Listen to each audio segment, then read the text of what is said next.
ब्रह्मचर्य भाग 4। हाँ, कन्याकुमारी के लिए निकला हुआ अगर बीच में उल्टे रास्ते पर निकल जाए तो अथवा मार्ग में ही रुक जाए तो कन्याकुमारी नहीं पहुंचेगा। वैसे ही दोष नाश की गुण प्राप्ति की आराधना शुरू करने के बाद अगर कोई जीव बीच में कुकर्म कुनिमित्त आदि से उल्टे मार्ग पर चढ़ जाए तो या फिर आराधना ही बंद कर दे तो उसका मोक्ष होना मुश्किल होता है। मतलब मोक्ष कब होगा, इसकी ज्यादा चिंता या आर्त ध्यान करने के बदले मैं मार्ग में तो हूँ ना, मैं इस मार्ग पर आगे तो बढ़ रहा हूँ ना, इसमें गति और तेज पड़ सकता हूँ ना, यही विचार करना श्रेष्ठ है। अगर हम सही मार्ग पर ही होंगे, मार्ग में आगे ही बढ़ रहे होंगे और इसमें और गति का यथाशक्ति प्रयत्न भी करेंगे तो निश्चित समय पर अपना मोक्ष होगा और होगा ही। कोई इसे रोक नहीं सकता। लेकिन अनासक्ति की बातें करनी और काम आसक्ति पोषण का करना, निर्मल ब्रह्मचर्य की बातें करनी और 9 वाड़ों के टुकड़े टुकड़े करना, नम्रता की बातें करनी और गुरु के सामने दांत किटकिटाना, सरलता की बातें करनी और प्रायश्चित करने में आनाकानी बहाने करनी, दोषों के बचाव के लिए अनेक माया प्रपंच करना, परगुण प्रमोद की बातें करनी और बेशुमार निंदा करनी, ये सब कोई दोषनाश के लक्षण थोड़ी है। मुझे मेरे दोष खत्म करने, गुण प्राप्त करने, ऐसी सच्ची भावना, जो दोष हो जाए उसका घोर पश्चाताप पूर्वक गुरु के पास स्वीकार, वे दोष जिस निमित्त से हो रहे हो उस निमित्त से दूर रहने का प्रयत्न, फिर भी अगर दोष सेवन हो जाए पुनः फिर घोर पश्चाताप आलोचना, ये क्रम जो चालू रहता है तो निश्चित मार्गगामी जानना। बाकी वाचालो बड़े बोलो कि इस दुनिया में कोई कमी नहीं है। ये सब तो कश्मीर में रहे हुए 10वीं मंजिल के फ्लैट से एकदम एक कदम भी बाहर निकले बिना ही कन्याकुमारी पहुंचने की इच्छा वाले मुग्ध जीव जैसे समझना। मूल बात पर आते हैं। अगर हरिभद्र सूरी जी के कथन अनुसार दोष नाश का अभ्यास और गुण प्राप्ति का अभ्यास अनेक भवों के बाद सिद्ध होने वाला हो तो और किसी साधु को अपने संयम जीवन के 10, 20, 40 वर्ष बाद वास्तव में ऐसा अनुभव होता है कि मेरे दोष पहले से बहुत निर्बल हुए, उम्र अशक्ति के कारण नहीं, लेकिन वास्तव में मेरा आत्मा के दोष दुर्बल पड़े हैं, तो वे तो धन्यतम आत्मा कहलाते हैं। ऐसे विरले बहुत कम होते हैं जिन्हें लंबे अरसे तक ये अभ्यास नहीं करना पड़े, एक ही भव में सब मिल जाए। मतलब श्री नेमिनाथ ने जो कहा है कि राग से स्त्री दर्शन करने वाला तो अनवंदनीय ही है, इसलिए हम सब संपूर्ण दोष नाश की आराधना के लिए पल पल जागृत बने।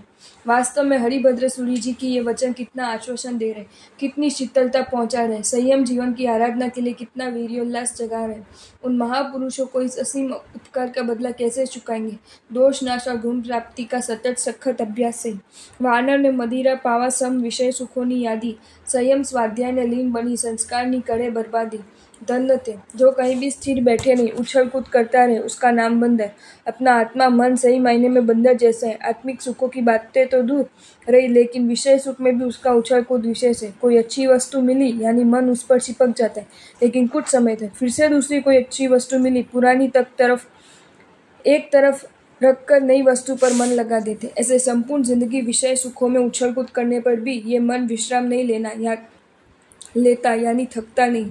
इसका कारण अनादि संस्कार, एकेंद्रिय में भी वासना के संस्कार अपने में जागृत थे।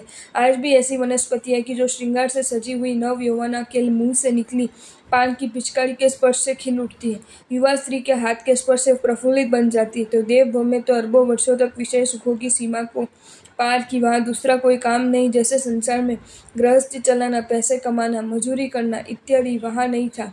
इंद्र आदि के कार्य करने पड़े तो अनेक रूप करने का सामर्थ्य होने से इंद्र आदि के काम भी होते रहे, और दूसरी ओर उत्तर वैक्रिय शरीर से विषय सुखों का उपभोग भी चालू रहे। इसमें शरीर की दुर्बलता आदि की चिंता भी नहीं थी, रोग आदि का भय भी नहीं। उल्टे वहाँ विषय सुखों के भोग से देह की कांति बढ़े, ऐसी विपरीत परिस्थिति वाली वह देवलोक की दुनिया थी। अवृत्ति का भयंकर उदय, कोई सच्ची समझ देने वाला नहीं। ये पाप है ऐसा कोई तिरस्कार पश्चाताप उत्पन्न करने वाला भी नहीं। ऐसे असंख्य वर्षों वाले अनंत भवों के विषय सुखों को भोगना, उसके संस्कार कितने जालिम होते। उसके सामने अब तक के साधु भव भी अनंत हुए, लेकिन वे प्रायः सच्चे नहीं थे। मतलब उसमें जो कोई आराधना की वे अधिक आदर वाली या वीर्योल्लास पूर्वक नहीं की।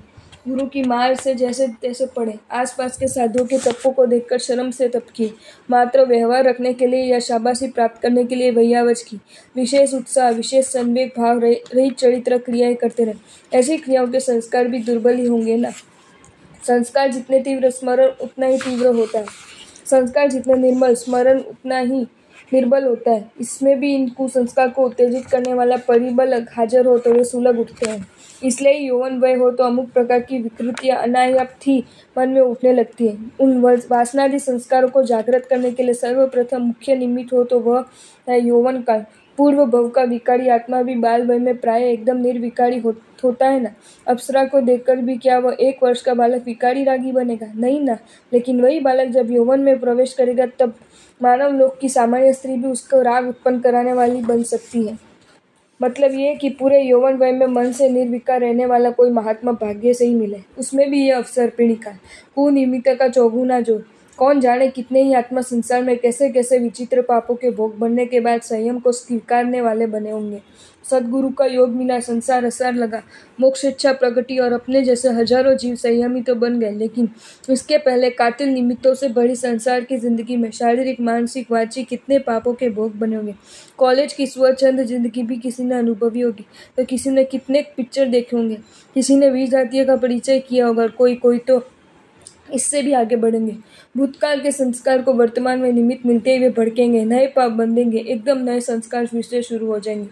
कितने इंतजार के बाद दीक्षा हुई। दीक्षा की तीव्रता उल्लास वाले मुमुक्षु पढ़ने के 2-3 वर्ष बहुत अच्छे तरह बीते। गाढ़ संस्कारों की अग्नि इस तीव्रतम उल्लास रूपी राग के नीचे दब कर रही थी और मुमुक्ष ने समझा कि मेरी आत्मा पवित्र बन गई। अगर ऐसे पवित्र बनते होते तो सभी स्थूलभद्र के अवतार होते। दीक्षा हो गई। अब दीक्षा का उल्लास टूटा। जिनेश्वर प्रभु की रोज 2 घंटे तक पूजा, साधु साधुओं को वराने की भक्ति, तीर्थ यात्रा सब बंद। एकदम से जैसे शून्य जीवन की शुरुआत। ऐसे अत्यंत अंतर्मुखी जीवन का अचानक प्रारंभ सब लोग कैसे पचा सकते हैं? बस अब नजदीक काल में शुरू होता है इस भाव में अनुभव किए हुए कातिल पापों का स्मरण। कॉलेज के प्रसंग, पिक्चर के दृश्य सब याद आते हैं। संसारी अवस्था में इसका स्मरण जितना तीव्र था उससे भी अधिक तीव्र स्मरण अब होता है। जैसे भरपेट भोजन किए हुए तो ज़्यादा मिलता है तब उसकी कीमत नहीं होती, लेकिन जब एकदम कड़ाके की भूख लगी हो तब उस अवसर पर वह हर एक भोजन हृदय के अणु अणु में जोर जोर से याद आता है। उसी प्रकार संसारी अवस्था में विषय सुख सतत चालू होने से उसका विशेष स्मरण आदि नहीं होते, लेकिन साधुपने में ये सब विषय सुख दूर हुए, विजातीय का दर्शन भी नहीं मिले, सजातीय का स्पर्श तक नहीं मिले। ऐसी भूखी दशा में उसको पहले का वह विषय सुख रूप भोजन याद आता है, तीव्रता से याद आता है। वह सब अच्छा लगता है, मन को सुहाता है। मैं संयमी हूँ, वह भूल जाता है और साधु को नहीं करने चाहिए वैसे विचार, वैसी चेतना प्रकट होने लगती है।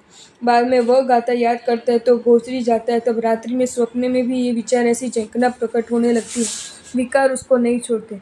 वैसे भी अनादि संस्कार वाला ये मन था ही बंदर, उसमें ये विषय सुख के स्मृति रूप मदिरा पान करने में आए तो दमा चौकड़ी कहाँ रुकने वाले। उसके बाद ये सब अस्त व्यस्त कर देता है। गुरु की देशना के द्वारा, पुस्तकों के पठन के द्वारा जो ही कोई भी वैराग्य रस के बोतल हमने एकत्रित किए, उन सबको ये पागल बना मन एक पल में तोड़ देता है। पूरा वैराग्य नीचे गिर जाता है। उसके बाद आंखें भटकती दिखाई देती है। मंदिर में या गोचरी में, विहार में या व्याख्यान में, ये आंखें कुछ ना कुछ ढूंढा करती है। उसमें अतृप्ति की आग सुलगने लगती है। उसमें भी पुण्य जोड़ कर दे तो किसी के साथ परिचय बातचीत शुरू होती है। उस प्रकार की इच्छाएं जगने लगती है। उसके बाद या तो साधु वेश कलंकित होता है या साधु वेश का नादार यानी त्याग होता है। हाय, अनंत संसार को नाश करने की एकमात्र तमन्ना से लिया हुआ साधुपना खुद अनंत संस्कार का जनक बन जाता है। लेकिन इस भयंकर नुकसान से ये जीव एकदम बेभान अनजान ही रहता है, क्योंकि ये नुकसान प्रत्यक्ष नहीं दिखता और परोक्ष को देखने की अलौकिक दृष्टि इस कम पुण्य जीव के पास कहाँ से हो। आपको ये वीडियो अच्छा लगा हो तो इसे लाइक करें और शेयर करें, और ऐसे ही नए नए वीडियोज़ देखने के लिए सब्सक्राइब करें हमारी channel Jain facts and stories को।